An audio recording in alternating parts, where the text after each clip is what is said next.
Have you ever wondered what would happen if the smartest person in the room was also the oldest sibling? What if everything we know about Greek mythology got flipped upside down because one goddess decided to make her grand entrance not from Zeus's head, but from somewhere far more embarrassing? Tonight, we're diving into a mind-bending twist on Greek mythology that will make you question everything you thought you knew about the gods of Olympus. Picture this scenario that would make even the most dramatic soap opera writers jealous.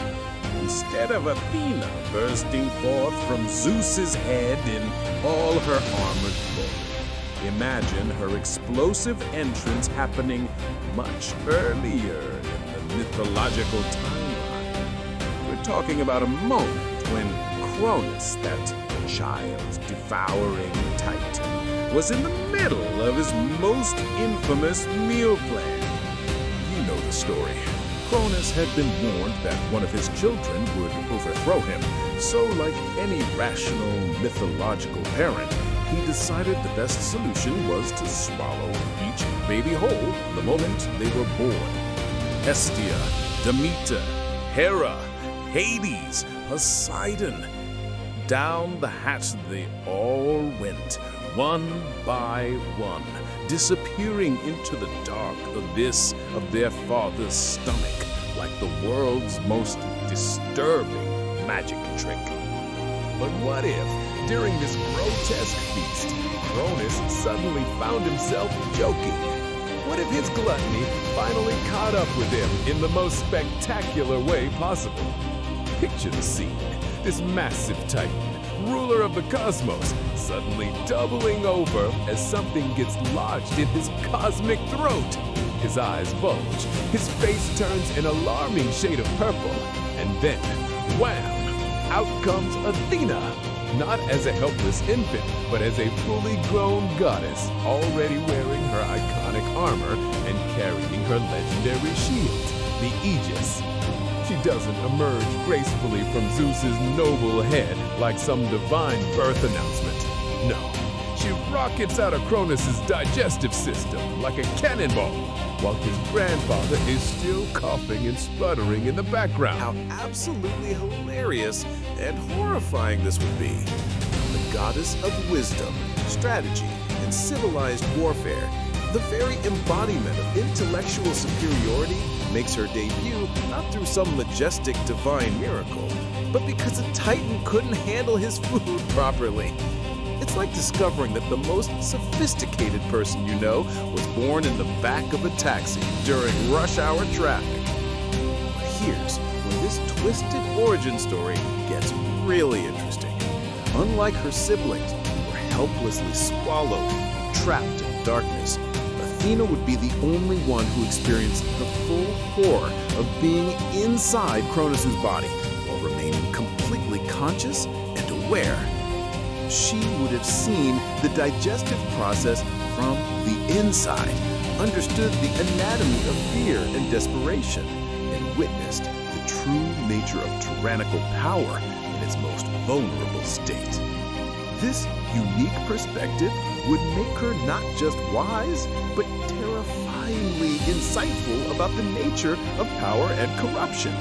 She would understand better than any other god what it means to be consumed by authority, both literally and figuratively. Her wisdom wouldn't come from some abstract divine knowledge, but from the very real experience of surviving inside the belly of the beast. Now imagine how this would completely transform the famous Titanomachy, that epic war between the old Titans and the new Olympian gods.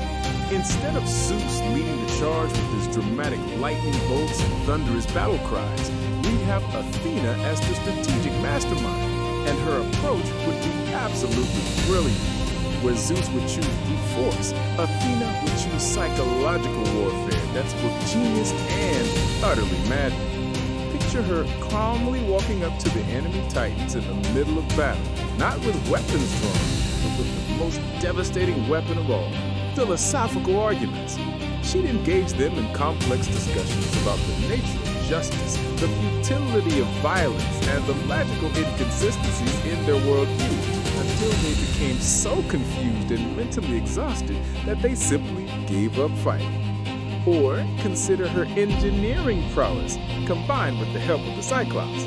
Instead of forging lightning bolts, they'd be building elaborate Rube Goldberg-style contraptions across the battlefield. Imagine massive domino chains that, when triggered, would cause boulders to roll into catapults that would launch nets that would tangle up Titans in the most embarrassing ways possible. The war would become less like an epic battle and more like the world's most dangerous slapstick comedy. But perhaps her most devastating tactic would be information warfare. Athena would use her wisdom to uncover and broadcast the most embarrassing secrets and personal failures of each Titan.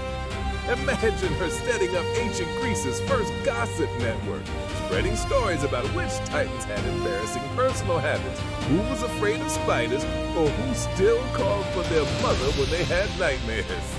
The Titans would be so humiliated and demoralized that they'd lose the will to fight entirely. This brings us to the most fascinating part of this alternate mythology, how it would completely reshape the dynamics of the Olympian family. Zeus, instead of being the mighty king of the gods, will become the baby brother who never quite lived up to his incredibly accomplished older sister. Picture Zeus dealing with what we might call a divine case of middle child syndrome, except he's actually the youngest and everyone knows his sister is better at literally everything. Every time he tries to make a grand gesture or display his power, there's Athena in the background, probably fixing whatever he messed up with a barely concealed sigh of exasperation. His infamous reputation as a serial womanizer would take on an entirely different meaning. Instead of being the confident king of the gods claiming his divine right to romance whoever he pleased, Zeus's affairs would become the desperate attention-seeking behavior of someone trying to prove he's just as important and desirable as his perfect sister. Every time he shapeshifted into a swine or a bull to seduce an immortal woman, Athena would probably be somewhere nearby, rolling her eyes and muttering about how he's embarrassing the family name. The rivalry between Ares and Athena would transform from a philosophical debate about the nature of warfare into something resembling a cosmic comedy sketch. Picture Ares showing up to conflicts with his typical approach, lots of screaming, flexing, and waving around oversized weapons like some kind of divine gym bro.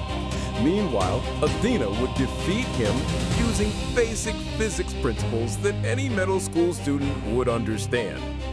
She might set up a simple pulley system to lift his own sword out of his hands, or use mirrors to redirect sunlight and temporarily blind him while he's charging forward. She could dig a small hole covered with leaves and watch as this supposedly fearsome god of war trips and tumbles face first into the dirt. The other god would be trying not to laugh as Ares dusts himself up and storms away, muttering about how that's not fair and you can't use science in a fight. The entire structure of Olympus would shift from a traditional patriarchy ruled by Zeus's thunderbolt-backed authority to something more like a chaotic family sitcom, where the most competent member happens to be the one everyone secretly knows should be in charge, but nobody wants to admit it out loud. Family dinners would become exercises in diplomatic tension, with Athena politely offering suggestions for better governance, while Zeus tries to maintain his authority through increasingly desperate displays of lightning-based interior decorating. Hera would probably be somewhere in the background, taking notes and planning her own power plays, while secretly admiring Athena's strategic approach to family politics. The other siblings would find themselves caught in the middle of this dynamic, each trying to carve out their own space in a family where the traditional power structure has been completely upended. Poseidon might retreat to his oceans just to avoid the awkwardness, while Hades would probably be grateful that ruling the underworld keeps him away from the surface-level family drama. This alternative mythology reveals something profound about how birth order, timing and circumstances can completely reshape not just individual relationships, but entire power structures. It shows us that even in the realm of gods and titans, sometimes the most important factor in determining who leads isn't divine power or inherited authority, but simply being in the right place at the right time with the right skills to handle the situation. If this mythological plot twist has blown your mind and made you see the Greek gods in a completely new light, don't let this story end here. Smash that like button to show your support for deep dives into alternative mythology. Share this video with someone who loves a good what-if scenario. And hit that subscribe button with notifications on so you never miss our explorations into the stories that could have been. Trust me, we've got plenty more mythological mind-benders coming your way, and the next one might just flip everything you know about ancient legends completely upside down.